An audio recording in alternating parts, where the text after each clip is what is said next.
Maali konsa naimi kana. Yesus jechuun afaan maaliiti? Afaan Amaaraati moo Oromoodha moo Ingiliffa?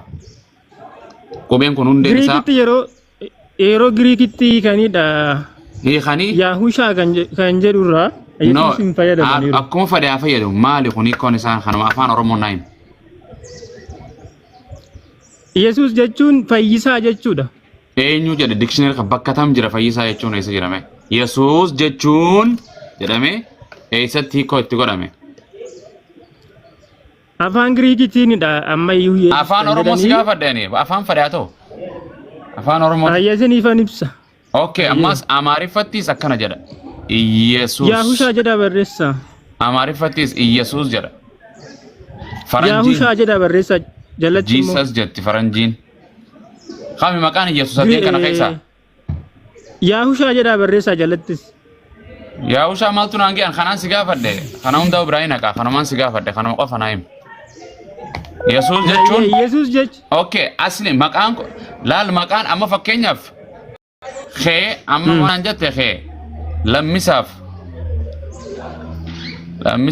afaan Oromoo. Hundeen isaa Oromoo. Kunoo hundeen isaa afaan kami? Maqaan kun afaan Oromoo moo Amaara moo Ingiliffa moo afaan biraati?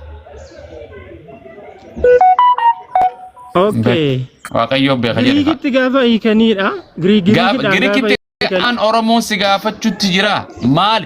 Yesuus maqaa wangeela jira wangeela Oromooti. Maqaan kun maqaa Oromooti moo maqaa Giriikiiti?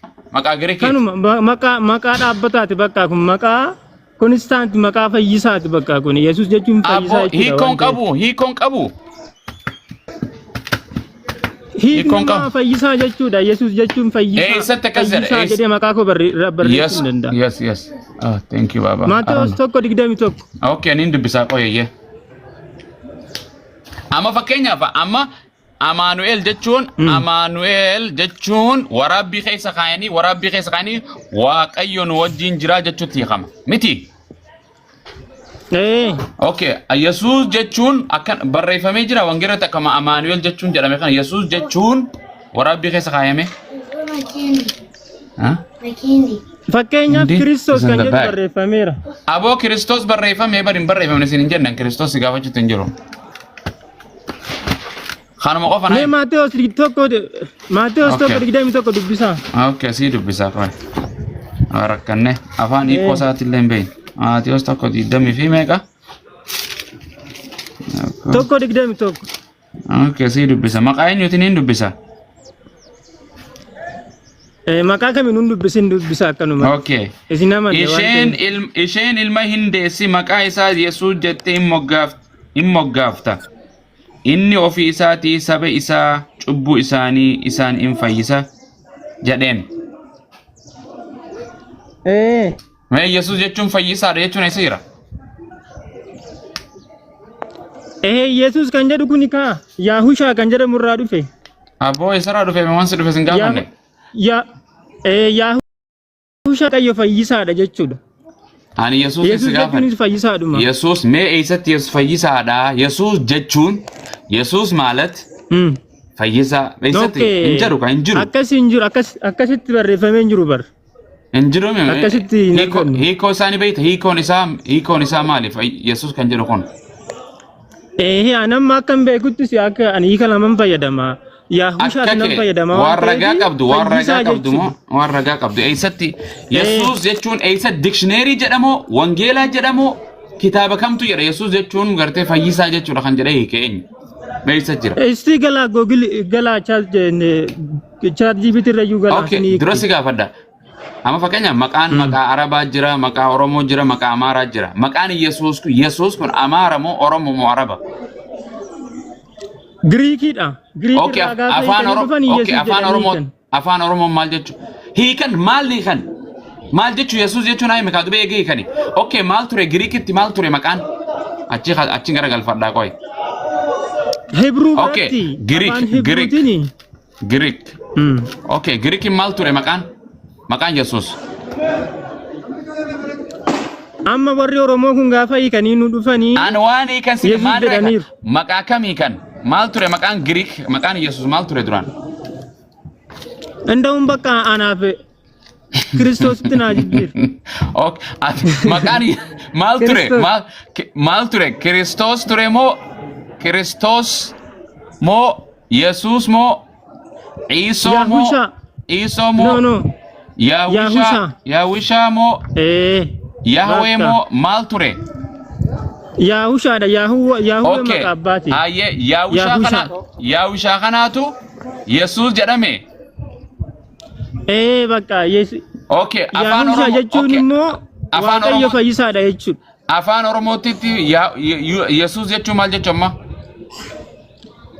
Afaan Oromoo miila nuti bakka afaanuma tokko fayyadamna. Amma Oromoffatti ni hiiknu nuti. Fayyadamna. Inni qile maqaan sila waa hundi qabu. Abbaa caalii dubbadha bakka.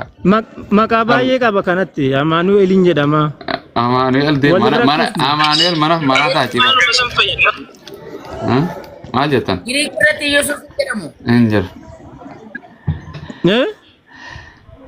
Iddoo itti Yesuus jedhu kitaaba afaan Giriikii bannee amma ilaaluu dandeenya. Yesuus hin jedhamu iddoon ni beekamu. Hin beekamu.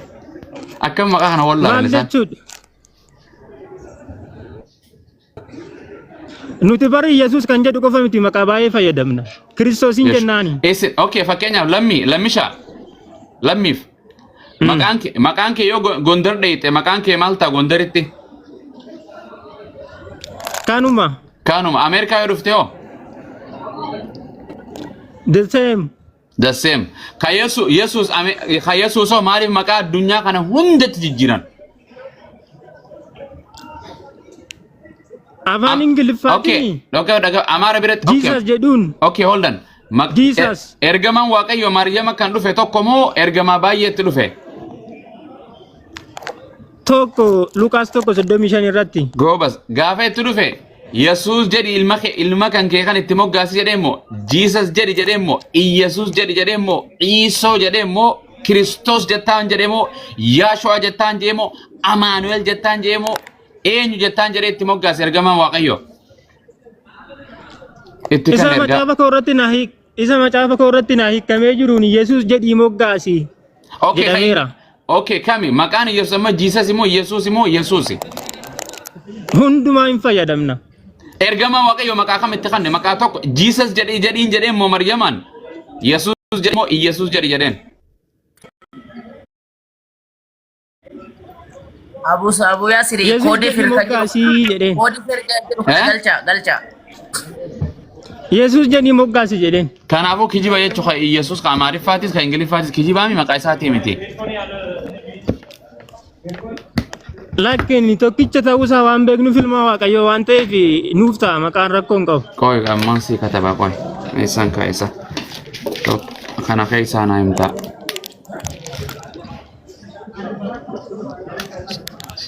Okay. Paasteroota galchaa mee dhiisaa Paastaa nyaatanii qoy. Okay. Mashallah jedhee. Achi garagalchaa qoy. Okay, lammi. Wai. Takka lama sadi. Okay, ergamaan Waaqayyo gaafa Maryam dhufe. Yesuus jettee maqaa Jesus jettaan jedhee immoo Yesuus jettaan jedhee immoo Iyesuus jettaan jedheen. Isa Ingiliffaa irratti salaa Jesus jedhaniiru. Ani kan. Okay, ergamaan Waaqayyo gaafa Maryam dhufe afaan Ingiliffaa itti haasa'i moo afaan Oromootiin afaan Amaariffaati? Lakki afaan Giriikii iyyuu miti. Afaan biraatidha maal ture maqaan isaa tokko jira. Rabbuun jechuun maal jechuudha fakkeenyaaf. Barsiisaa Rabbuun barsiisaa bara. Lakki afaan inni Yesuus dubbataa ture bara afaan maal jedhama ture. Kana dhibe. Okay, amma fakkeenyaaf. Afaan saniin dubbate. Kana dhibe. Armaanii ka'a. Maqaan namni yeroo dhalatu namni maqaan ittiin yaamamu amma gartee gaafa dhalatte maatiin ta'e maqaa tokko sin maggaaftii kan mattooqiyaa sabni itti si beeku maqaa tokkoomi. Iyesuus kun hedduu dhalate moo tokko dhalate? Tokkichumti dhalateeti maqaa adda addaa qaba. Tokkichi dhalate san maqaan gartee Waaqayyoon ilma Maariyamaa kanatti ergamaa argee baase maqaan inni itti moggaase maqaa kami sadeen kana keessaa? Macaafa kiyya irratti Yesuus jedha kinoo isa lammaffaa. Okay, khee akkas jedha Jecha Yesuus kennu. tokko Yesuus ka Oromoo Yesuus tokko ka Amaaraa ta'u Yesuus Amaaraa ta'u kami. Iyya angadii kana kinoo. Kana አማርኛ ጻፋ በአማርኛ ጻፍ ኢየሱስ በልና Di afaan Oromoo qopheessisaa fe. Okay, hayyee kana jechuun ka Amaariffaa Yesuus lamaar kenne Yesuus sadaffaa ta'u afaranji. ጂሰስ Jesus jechuun Yesuus sadii jira jechuun biyya lafaa kana ilmi Waaqayyoo sadii jechuun. tokkichuma maqaa dhawaaman rakkoon qabu kun Akkamitti maqaan kun tokko amma fakkeenyaaf ati okay ati fakkeenyaaf lammiidha jennu lammii haa jennu tokkicha qixxee dhibba magarsaa haa jennu magarsaa haa jennu jamaal haa jennu maqaa sadeen kana maqaa kami kaati itti gartee maatiin teessii baaftu gaafa dhalattu. ayyee maqaa hallaa 99 jira naa tarreessa si gad akkasumatti Maal inni kana hallaahi Allah namni maqaa baasa hedduu qaba ergama Waaqayyootti dhufee ittiin baafne barsan eenyu waan hojii waan isaati bar Allah jechuun hiikoo qaba nyaachisaa jiraachisaa eenyu kanneen malee maqaan Allahadha maqaa 99 qabaa jennee nuti waan jedhe Yesuus bakka Kiristoos keenyas ama akkasuma ka eenyutu baasee keenyas akkasuma Waaqayyoo kiyya bar Allah namni maqaa isaa baasee hin jiru hin dhalanne kiyya kan kee gaafa dhalatu maqaa ergamaan Waaqayyoo Maariyaamitti dhufe kana kan inni itti moggaasee maqaa kami sadeen kana keessaa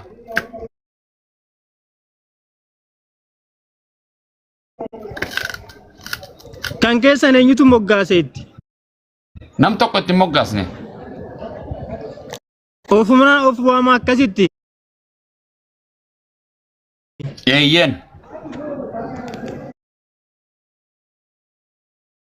maaf Allah hin caaleree maqaa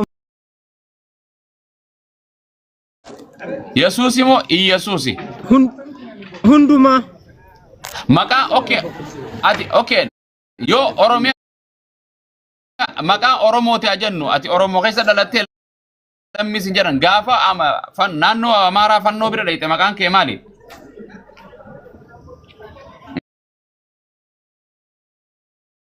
Hin geeddarama? inni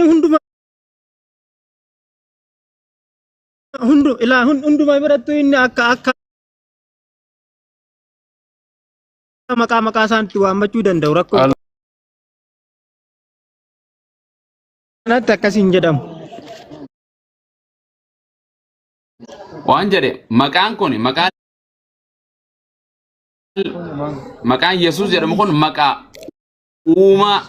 uumaadhaati moo maqaa uumamaa kenname moo maqaa uumaati? Kan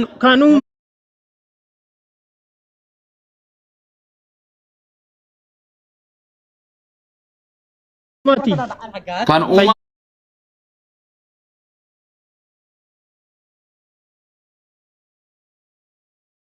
isaadha waan ta'eef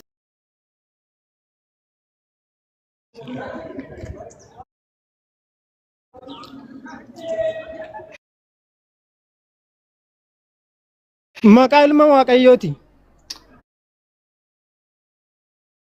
maqaan ilma Waaqayyoo kun maqaa dhiiraati moo maqaa uumaati?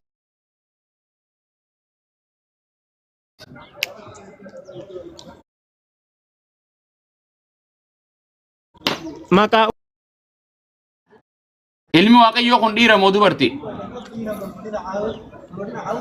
ilmi waaqayyoo kun namummaa isaatiin ilma namaa ofiin jedheera. Ansan sin jenne ilmi Waaqayyoo kun Ilma ilma dhiiraati moo waaqayyoo ilma dubartiiti? lakki isiniif hin deebisa kaa. Ayyee. Inni ilma waaqayyooti. Akkasumallee ilma namaa waan jedheef waame. Akkasumallee Waan jedhe laa ilma namaati jechuudha. Yesuus jedhanii Maryam kan deessu Yesuus kan jedhanii kun Yesuus jedhamu kun Yesuus Kuni waan si gaafa dhiisa keessaa baase hafuura qulqulluu fi abbaa keessaa baase ilmi Waaqayyoo maqaan isaa eenyu? Kiristoos. Kiristoos kun dhiira moo dubartii?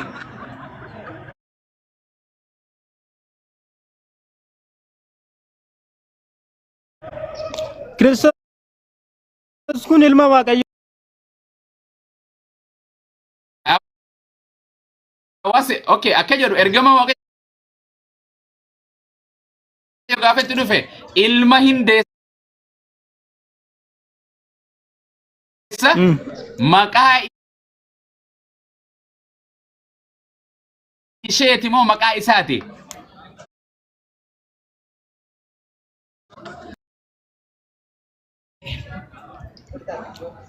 Dhiiraaf kenname lakki. Gobas. Maa kana rakkata gobas. Kanaafuu maqaan kuni maqaa dhiiraati. Yesuus kunis dhiira nama moo namaa miti. Nuti Yesuusin Waaqayyoodhaas namas hin jenna. Okay. Okay, kan fannoo irratti si boqote san nama moo Waaqa? Inni fannoo si boqote akkas hin jenne Waaqummaa odoo hin taane namummaa isaatiin naaf du'e. Okay, nama fannoo irratti fannisan moo Waaqa fannisan?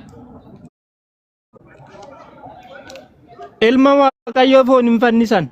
Ilma Waaqayyooti. Ilmi Waaqayyoo kun nama moo namaa miti kan fannisan kun? Waaqayyoodhaas namas. Oh, Waaqaas namas fannisani.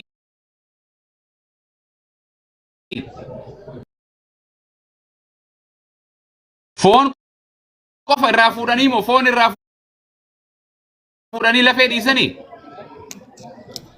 Namummaa isaatiin qofa mul'ata, waaqummaa isaatiin bakka hunda waan ta'eef no kan qabanii garafanii tumanii fannisanii fannoo irratti boqote kuni nama moo ilma namaati moo Waaqa? Ana inni fannisan waggaa 2025. Oh, gaafas dhalatte.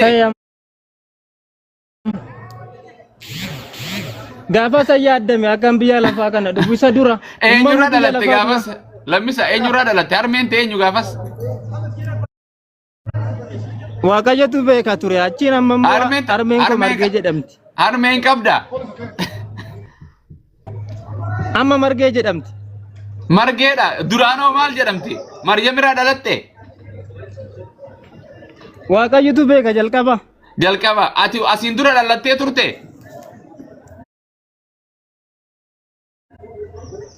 Waaqayyoon biratti akka hin dhaladhu yaadameen ture. Hin dhalanne. Dhalattee biyya lafaarra turte, deddeebi'aa turte biyya lafaarra gaafas? Yaada Waaqayyoo biran ture. Lafarra deddeebiteen jedhe lafarra.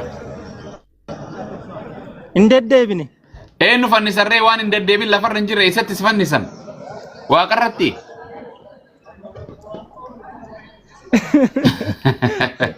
Loojikiin keessa na fide. Asi fide dhumatti jechuudha.